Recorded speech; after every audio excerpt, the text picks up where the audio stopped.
Ayan, magandang araw sa ating lahat. Ngayon po ay magkakaroon ako ng isang pagbabalik-tanaw sa mga ginawa naming ah, talakayan sa mga aralin at mga gawain na amin pong ah, ginawa ng buong BS Ed Filipino sa buong first semester ng ah, ikatlong taon sa kolehiyo. So, ngayon po ay ang gagawin ko po dito is maaari din pong pagbabalik-tanaw natin sa mga naganap sa ating lipunan sa panahon ng pananakop at ng himagsikan. So, dito ay maaari din tayong magtalakayan tungkol sa ito nga pong the relevance of Noli Me Tangere and El Filibusterismo or El Filibusterismo in modern times. So, ito po ay isang makabagong or isang makabagong panahon na kung saan or sa makabagong panahon ay matatalakay natin ang kung ano nga ba yung naganap noon na nakasulat sa librong El Filibusterismo at Noli Me Tangere na ginawa po ng ating pambansang bayani. So, dito ay maa-analyze natin or masusuri natin kung may kaugnayan ba ang nobela ni Rizal sa kasalukuyang issue ng lipunan ngayon. So ako po si Lilibet P. Estrada from BSED Filipino at ito po ang aking mga ah, pag ito po ang aking mga maaaring maibahagi sa inyo na mga natutunan ko sa lahat ng pag-aaral namin sa semester na ito. So bago po tayo magpatuloy, ano nga ba yung ah, ano nga ba ang mga layunin ng ating talakayan ngayon. So una po is to identify the contemporary societal issues that such as corruption, inequality, political dynasties, and also human rights violation. So dito, um, mapag-aaralan natin ang lahat na ito kung paano ba natin ito or ma-identify ba natin ito or ito ba ay nangyayari pa rin sa kasalukuyang panahon. Ito bang mga corruption, ito bang mga like political dynasties, ang lahat ng ito ay pag-aaralan natin at ikukumpara natin kung ito ay may ah, kaugnayan pa rin sa nangyayari ngayon. At syempre, lahat ng yan ay i-connect natin or to connect the themes of Rizal novels, Noli Me Tangere, and El Filibusterismo in today's issues. So, dito, kailangan natin ah, kailangan natin mag-propose ng actionable solution and inspire the audience or the people to address the problem based on the lesson from Rizal works. So the next slides is all about contemporary social issues. So contemporary social issues is this slides highlights the key issues affecting our societies today. So yung nabanggit ko nga po kanina, yung corruption, yung inequality, yung political dynasties, human rights ay ito ba, masasabi ba natin ito na nawala na ba 'to sa panahon ngayon or mas dumagdag pa or mas marami pang mga nagiging biktima ng mga ganitong pangyayari makalipas ang ilang taon or ilang daang taon or maging nung sa panahon ng mga pananakop at sa panahon ng mga nung tayo ay nakipaglaban para lang mabago natin yung ating pamumuhay maging sa yung ating karapatan bilang isang Pilipino. So, dito sa korupsyon, maaaring meron pa rin tayong nakikita lalo na po sa politika. 'di po ba? So, ang inequality naman maaaring nagkakaroon na siya ng konting pagbabago, may action na siya kasi inequality naman mga kababaihan ngayon ay nagkaroon na ng karapatan kahit po yung LGBT, or yung mga sabi nga meron na silang mga batas na ipinapatupad na ang pagkakaroon ng pagkakapantay-pantay, mababae man, malalaki man, ito man ay nasa LGBTQ, ano bang tawag sa grupo ng ano ng iba sa, so lahat ng 'yan ay hindi naman nawawala yung pagiging inequality natin pero nandun na yung may karapatan na tayo. Nagiging pantay na ang tingin sa tao, hindi katulad talaga noon. Pero dito naman sa political dynasties ay maaaring maaaring nagbago na rin kasi pagdating naman sa politika, meron na rin tayong karapatan kung sino yung gusto nating ilagay sa isang sitwasyon or isang politiko sa isang lugar kung saan sila dapat ay nandun. Subalit, doon natin makikita or ibig sabihin kung hindi na natin may limit na ibinibigay tayo ngayon na dapat hanggang diyan ka lang. Hindi katulad doon kung sino yung malakas, kung sino yung mapera, kung sino yung ah, kayang para sa akin kasi noon 'pag pera talaga, may pera ka, may connection ka, nasa politika, matatagal or tatagal ka sa loob ng politika. Samantalang ngayon kahit gaano ka kayaman na tao, bale pinatupad na nila yung pagkakaroon ng karapatan ng bawat isa sa ating mga tao, sa ating mga Pilipino, ah, lalo na sa kababaihan, 'di ba? Nagkakaroon na tayo, lumalaki na yung sabi nga, meron na tayong pagkakapantay-pantay.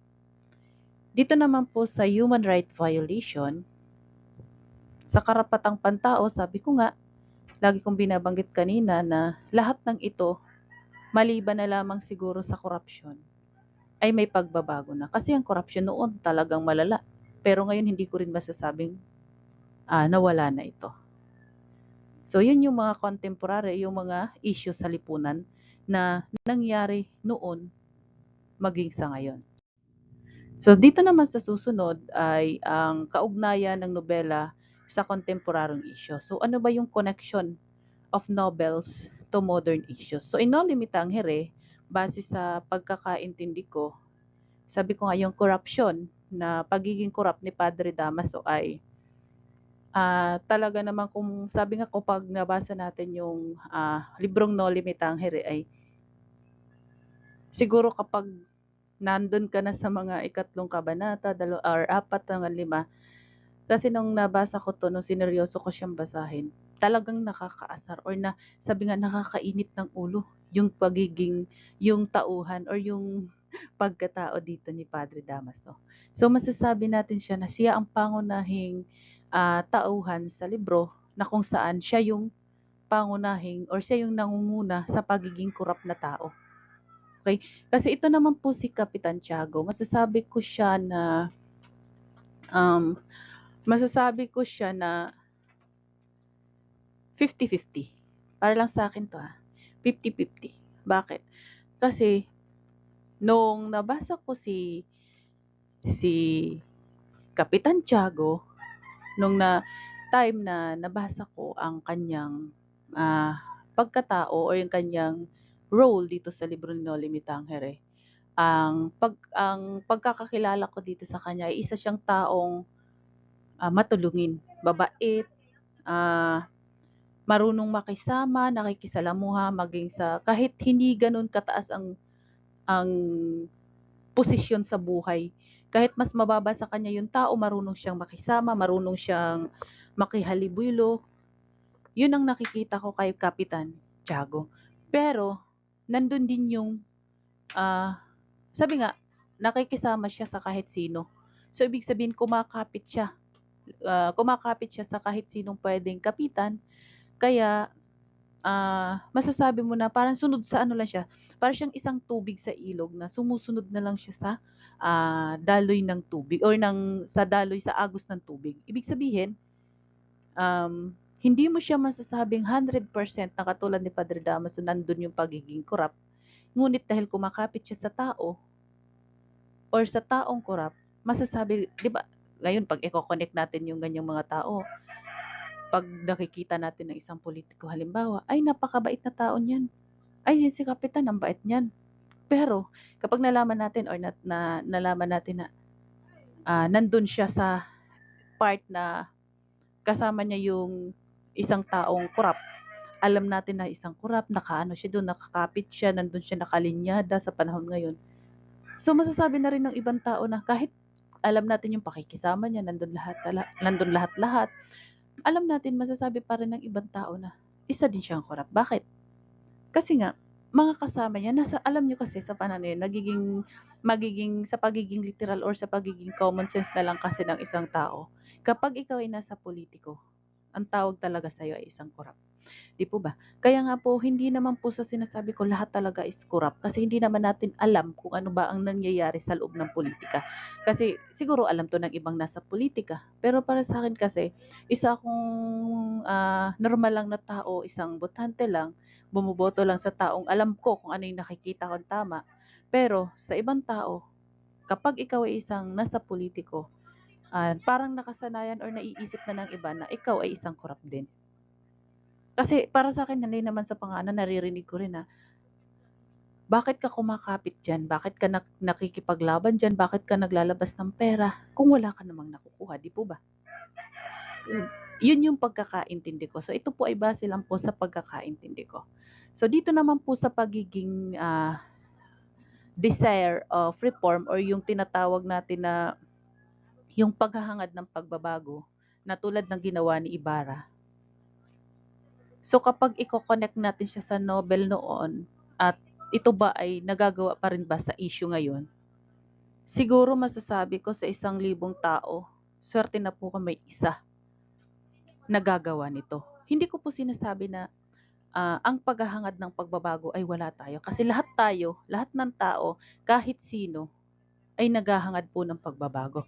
Subalit, yung paghahangad na yun, sino ba doon? Sino doon? Hindi natin kilala kung sino yung papantay sa ginawa ni Ibarra or maaari din natin sino yung papantay sa ginawa ng ating bayani na si Dr. Jose Rizal. Ito po ay para lang po sa sarili kong opinion na kasi yung pagiging desire natin or yung paghahangad natin ng pagbabago na kahit sino ay pwedeng hangarin pero hindi basta-bastang nagagawa tulad ng ginawa ni Ibarra. Bakit? Kapag ikaw ay naghahangad ng pagbabago, kailangan mo ng pera, unang-una. Sa panahon noon, si Ibarra ay masasabi nating isang napakayaman na tao. Pero bakit hindi na lang siya, ibig sabihin, hindi na lang siya namuhay ng tahimik? Bakit hindi na lang siya pumunta sa isang lugar para mabuhay ng naaayon? Or yung ibig sabihin, hindi na kailangan pa ng gulo. 'Di ba? Pero yung desire niya, yung paghahangad niya na mabago ang buhay ng mga Pilipino, tulad ng ginawa ng ating bayani, sinakripisyo niya lahat yun. Di po ba? So ngayon, may gagawa at gagawa pa rin ba nito? May gagawa ba nito sa panahon natin ngayon? Sabi ko nga, maraming maghahangad. Subalit, ni minsan, siguro sa 1,000, swerte natin kung may isa na gagawin at gagawin yung hinahangad niyang pagbabago. Sa mga politika, naririnig natin ngayon to na ang pagbabago daw ay nasa ganito, nasa ganyan, kailangan niyo kong iboto kasi tayo ay mababago. Subalit sa tagal, imposible po talaga, di po ba? So ito po ay nangyari sa Noli Me Tangere. So dito naman po tayo sa connection of novels ng nobelang El Filibusterismo na i-connect natin sa modernong panahon. So dito, yung revolusyon laban sa kawalan ng hustisya ni Simeon or Ibarra, so si Ibarra kasi to si Simeon sa Ilpili, nagpalit lang siya ng pangalan. yung revolusyon niya, yung pakikipaglaban niya sa kawalan ng hustisya, siguro nangyayari pa rin para sa akin. Nangyayari yung pakikipaglaban, nangyayari yung kasi sa kawalan ng hustisya, nakikipaglaban, pero para sa akin, kailangan mo na ng pera. Kasi sa pera, ay sa pakikipaglaban natin para magkaroon ng hustisya ang isang tao, halimbawa, kailangan mo ng koneksyon, ng pera, para panigan ka ng batas. Yun yung pagkakaintindi ko. Pero yung bubuo ka ng isang grupo para makipagrevolusyon, makipaglaban, para lang sa pagbabago ng nakakarami, siguro bihira na lang. Hindi na siya ganoon nangyayari siya sa modernong panahon. Kasi maaaring makipaglaban ka, makikipagrevolusyon ka sa pansarili na lang. Yun yung nakikita ko sa panahon ngayon. So kung meron man pong sabi nga kanya-kanyang opinion kasi 'to. Kung meron man po para sa inyo na kilala niyo na makikipaglaban dahil sa kawalan ng hustisya, malimit kasi sa panahon ngayon, hindi na dinadaan na lang minsan nga base nga dito sa experience ko sa lugar namin, kapag pinatay yung pamilya niya, yung kamag-anak niya, ang nangyayari, hindi sila nagkakaso. Hindi nila dinadaan sa batas. Kasi bakit? Yung katuwiran nila, yung pagkawala ng hustisya para sa kanila, lalo na halimbawa, ikinaso nila, pinabayaan lang, hindi na pinahalagahan, hindi na siya masyadong naaasikaso. Ang nangyayari, naiisip nila nawalan sila ng hustisya or hindi sila nabigyan ng tamang hustisya. Ang nangyayari ngayon ay gumagawa na lang sila ng ganti. So ibig sabihin, yung kasabihan nga na dugo ang kinuha mo, buhay ang kinuha mo, buhay rin ang kapalit nun. So yun yung mga nangyayari noon na maaari rin nating ikumpara ngayon. Kasi noon, si Simeon naman, idinaan niya sa si Rizal, ang ating pambansang bayani, idinaan niya sa tamang paraan yung pakikipaglaban niya or yung pagkakaroon natin ng pakikipaglaban niya sa kawalan ng hustisya, idinaan niya ito sa tamang paraan. Hindi siya gumamit ng dahas, alam naman natin na si Rizal ay, sabi nga, lapis at papel ang ginawa niya, pinalawak niya yung utak niya, ginamit niya ang utak niya kung paano ba gagamitin yung pagkakaroon ng isang hustisya na hindi gagamit ng dahas. So dito naman sa sakripisyo para sa bayan ni Basilio at Cabezang Tales, maaari din naman natin tong masasabi na may iilan pa rin na gumagawa ngayon. Yung sacrifice for the nation, hindi siguro sacrifice para sa bayan, hindi. Para sa akin, ang sakripisyo kasi para sa bayan ay napakalaking napakalaki nitong, kung tutusin nga, sabi nga, napakalaking isang tawag nito, napakalaki nitong karangalan kapag ito ay nagawa mo sa isang bansa. Siguro yung sacrifice of the nation or for the nation, kapag i-connect natin siya sa ngayon, sa panahon ngayon, hindi na buhay ang nagiging sakripisyo natin. Ibig sabihin yung katulad na lang ng mga ginagawa ngayon ng mga OFW, yun. Pwede natin siyang sacrifice for the nation. Ibig sabihin lumalayo sila sa pamilya para lang isa-sacrifice nila yung paglayo nila sa mga anak nila, sa pamilya nila, kasi hindi naman natin masasabi na 100% din kasi yung pagiging sacrifice nila for nation. Pero nandun pa rin yung pagtulong nila sa bayan niya, sa bansa niya. Bakit? Kasi nabibigyan tayo sa makabagong panahon, nagkakaroon tayo ng parang, kasi nga ngayon ang tawag nga sa mga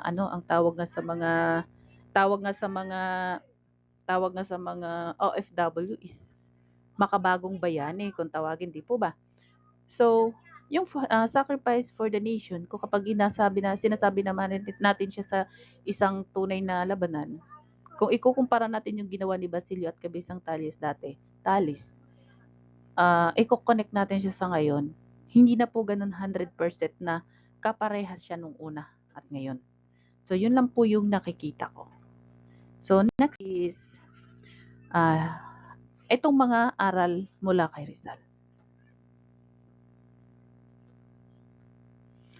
Dito naman,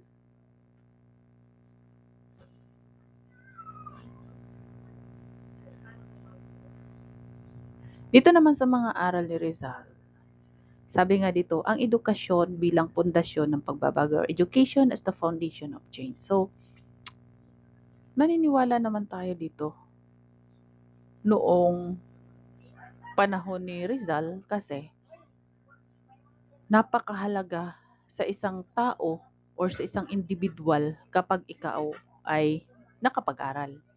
Sabi nga, nakikipaglaban ka talaga kapag para lang makapasok ka sa isang paaralan. Di po ba? Pili lang noon kung paano mag-aral. Kaya siguro ipinaglaban ni Rizal kasi maging siya naranasan niya na halos hindi makapasok sa isang paaralan or sa isang paaralan na alam niyang matututo siya. Kaya niya siguro sinabi na ang edukasyon ay isang pundasyon ng pagbabago. Dahil kapag noong panahon niya kasi, kung hindi ka nakapag-aral, hanggang dun ka lang. Ngayon naman kapag ikinumpara ko siya sa pag-iisip ng mga tao at isip po ni Rizal, iba eh. Sabi nga sabi kasi sa panahon ngayon ng mga kabataan or yung mga nakapagtapos na ng pag-aaral o yung talagang walang balak, lalo na tong mga walang balak mag-aral. Sabi nga ng mga taong ganun, bakit pa daw sila mag-aaral?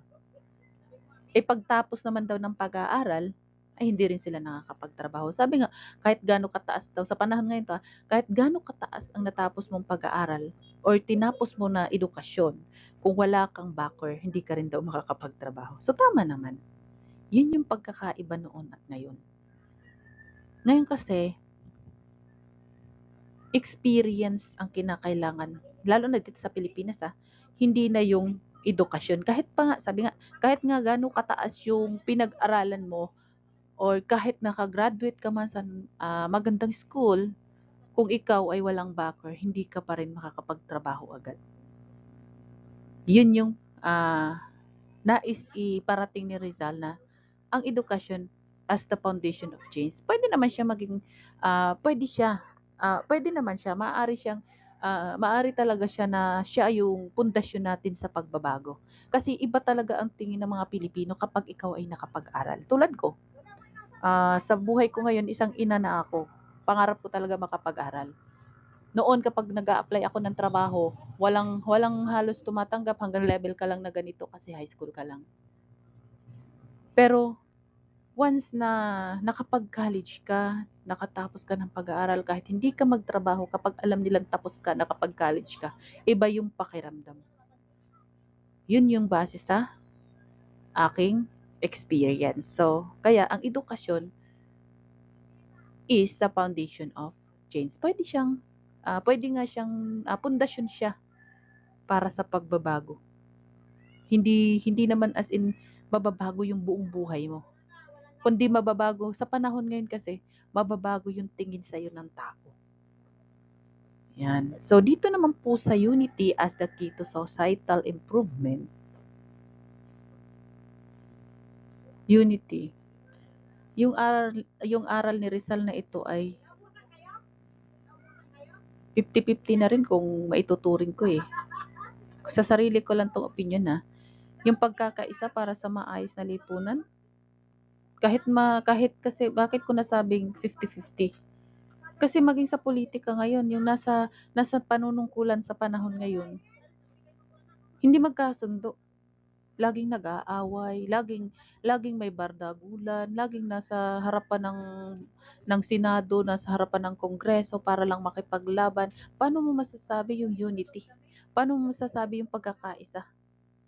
Paano natin masasabi? So, ibig sabihin yung aral ni Rizal para sa atin, para sa kababayan niya, ay unti-unti nang nawawala. Ibig sabihin, kahit magkakamag-anak, wala silang pagkakaisa, magkakalaban. Kaya dapat, ngayon pa lang, sabi nga, yung sa mga kabataan ngayon, sabi nga nung noon, Para sa akin kasi kabataan ngayon hindi mo na rin maasahan, eh. Hindi mo na rin sila makikitaan na na ang kabataan ay ang pag-asa ng bayan. Yun yung nakakalungkot. Kasi bihira na lang sa kabataan ngayon ang makikita mo na may respeto. Yun yung nakakalungkot para sa akin. Yun namang courage and sacrifice in fighting for what is right. Tapang at sakripisyo sa paglaban para sa tama. Hmm. Siguro sa panahon ni Rizal kaya tong gawin. Pero ngayon tapang na lang kasi ang meron, eh. Yung sakripisyo wala na. Yung magsa-sacrifice ka para makipaglaban ka sa tama. Meron. Pero bihira na lang po talaga. Kasi di naman nilalahat ko ha. Ito lang ay base lang talaga sa mga nakikita ko, sa mga hindi naman siya naging experience ko. Ang laki na po kasi ng pagbabago talaga ng panahon ngayon. Yun lang po yung pinakang opinion ko. Yung courage, yung sacrifice in fighting for what is right, hindi na po talaga siya ano. So sana yung lesson from Rizal ay mai-apply natin, maituturo natin kung sino man po yung pwede pang kung sino man yung pwede pang gawin ito hangga't maaari ay huwag tayong sumuko, huwag tayong mawala ng pag-asa na pwede natin itong ituro. Kahit simulan natin sa sarili natin, sa mga anak natin, di po ba? So bilang educator or isang teacher ka man, nag-aaral ka pa man, huwag nating iwawala yung mga lesson na to na nagmula sa ating pambansang bayani. Kasi napakahalaga po talaga nito para sa akin. Kasi ngayon nag-aaral ako, ito first time ko lang siyang nakita or na ano, kasi sabi ko nga, may pinapagawang ganito. First time ko lang. Kaya nagpapasalamat ako. Ang dami kong natutunan sa subject ng Rizal Life. Yung works in writing niya. Hindi sa totoong experience ko, hindi ko siya naramdaman nung nag-high school ako kasi hindi ko siya sineryoso. Pero simula nung napag-aralan ko yung buhay ni Rizal, nung nabasa ko yung El Fili, yung Noli Me Tangere, ang dami kong natutunan na yun pala, ang dami kong nalaman na ganun pala ang nangyari. Kaya sabi ko nga, hindi man akong perpektong tao, sabi ko nga, ang daming aral ni Rizal na ang sarap i-share sa magiging estudyante ko. Yan. So doon naman po tayo sa susunod, proposed action and solution. So sa kabataan, itong pagbungkahi or ang tawag nito?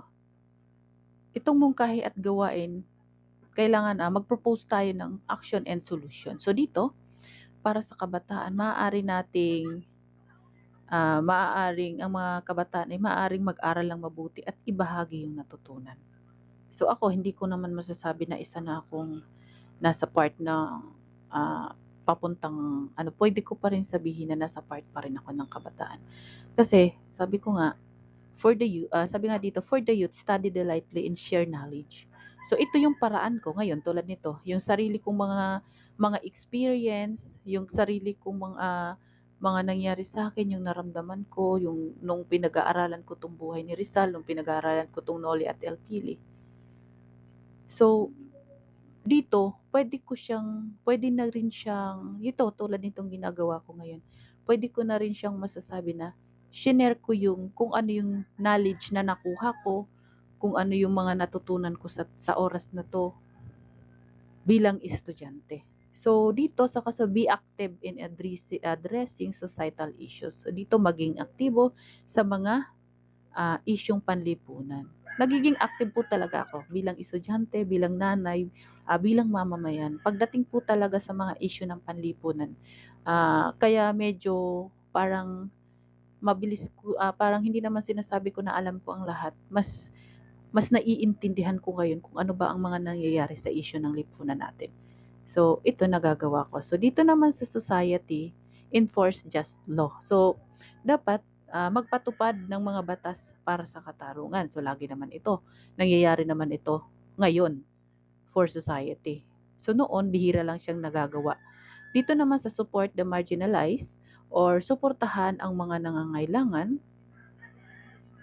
kailangan talaga sa society is kung ito lang talaga ay gagawa natin ng action, ng solution. Madali lang naman lalo na sa mayayaman. Kung pagdating din naman sa mga tulad ng mga estudyante sa edukasyon.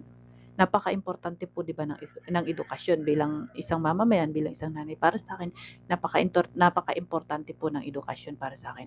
So, kung ako ay isang milyonaryo, hindi ko sinasabi na hmm, hindi ko sinasabi dito na gagawin ko.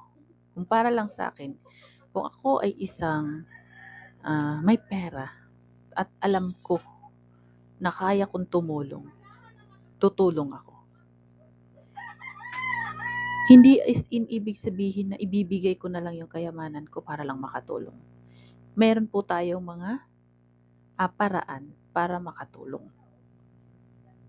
bilang isang mamamayan. So, yun lang po yung maimumungkahi ko para sa pagkilos at dito sa pwede nating maging solusyon sa mga nangyayari sa panahon ngayon. Ayan. Sunod po ay conclusion. So, dito sa conclusion natin, dito sa, anong tawag nito? Dito naman sa conclusion natin, Rizal's novels remain relevant today. So, ang mga nobela ni Rizal ay nananatiling makabuluhan. Bakit ko nasabi dito na ang nobela ni Rizal ay talagang makabuluhan? Sabi ko nga kanina, noong estudyante, sabi ko nga kanina, nabanggit ko, sabi ko nga noon kanina, sinabi ko nga na noon, pinag-aaralan na ang buhay ni Rizal or itong Nole and El Filibusterismo. Pero wala akong kahit konting ideya kung ano nga ba ang mga ibig sabihin ng nasa libro. Kung ano nga ba yung, kasi ang alam ko lang nun, babasahin lang talaga siya. Di ko alam na ito pala ay totoong buhay, ito pala ay naging buhay ni Rizal, ito pala ay ganito, ganyan. So, itong mga nobela ni Rizal ay nanatiling makabuluhan kung atin po siyang pag-aaralan, kung atin po siyang isa sa buhay, yan, napaka makabuluhan po ng Nobel na ito para sa akin. At dahil ito ay they inspire critical thinking and meaningful action. So, nagkakaroon ako na, sa akin ito yung lagi na lang iaano ko na lang to sa sarili ko kasi base to sa mga experience ko itong ginagawa ko eh. So, yung inspirasyon na makapag-isip ng tamang pagkilos, nandun. So, kung tayo ay masunuring mamamayan, masunuring tao, kung atin pong babasahin ang novels ni Rizal, kahit hindi novels, lahat ng ginawa niyang mga akda, tula, kapag atin po itong ginawang inspirasyon, ay masasabi po talaga natin na makakaisip tayo ng tama at makakakilos tayo ng tama. Makakapag-decide tayo ng tama. Sabi nga ni Rizal, the youth is the hope of the nation. So, ibig sabihin ang kabataan ng pag-asa ng bayan. Dito, sa conclusion ko dito, hindi ko masasabi na sa ngayon, so katulad nga po nung ginawa ni, sino ba yan, si Basilio? Yan, si Basilio na, siya yung binanggit nito ni Rizal na kaya niya nasabi na ang kabataan ay pag-asa ng bayan dahil sa ginawa ni Basilio. So, ibig sabihin, kung sa panahon ngayon, marami nang nagsasabi na ang kabataan ay hindi na ang pag-asa ng bayan. Bakit? Hindi ko masasabi kung ano yung pinakang punto ng ibang tao. Pero hangga't maaari, huwag tayong mawalan ng pag-asa. Dahil sinulat ito ni Rizal, sinulat ito ng ating pambansang bayani. Ibig sabihin, nakita niya sa kabataan na sila sa kanila mag-uumpisa lang, sa kanila mag-uumpisa ang pagbabago.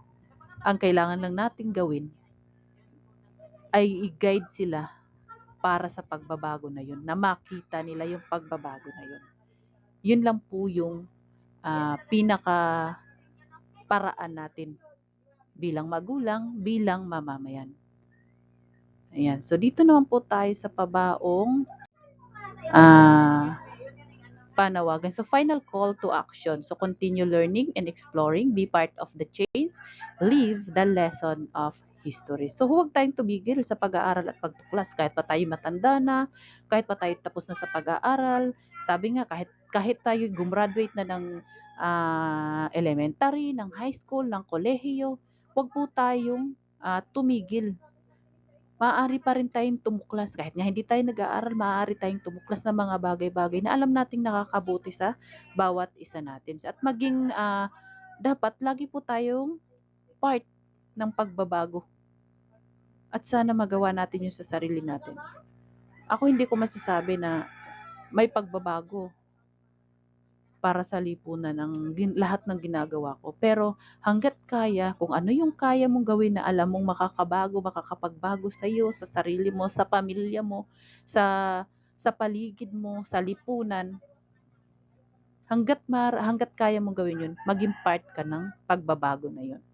At syempre, isabuhay ang mga aral mula sa kasaysayan. So, yan lang po yung yan lang po yung nagawa ko ah, tungkol dito sa pinagawa sa akin na ang kabuluhan ng Nolimitang Hiri at El Filibusterismo sa makabagong panahon. Muli po, ako si Lilibet P. Estrada mula sa BSED Filipino at maraming salamat kay Sir Christian Andrew Cervantes sa pagpapagawa ng ganitong activities at masasabi ko ang sarili kong opinyon sa lahat ng nangyayari noon at ngayon sa buhay ni Dr. Jose Rizal at sa kanyang mga gawa na Noli and El Filibusterismo. Maraming salamat po at magandang araw.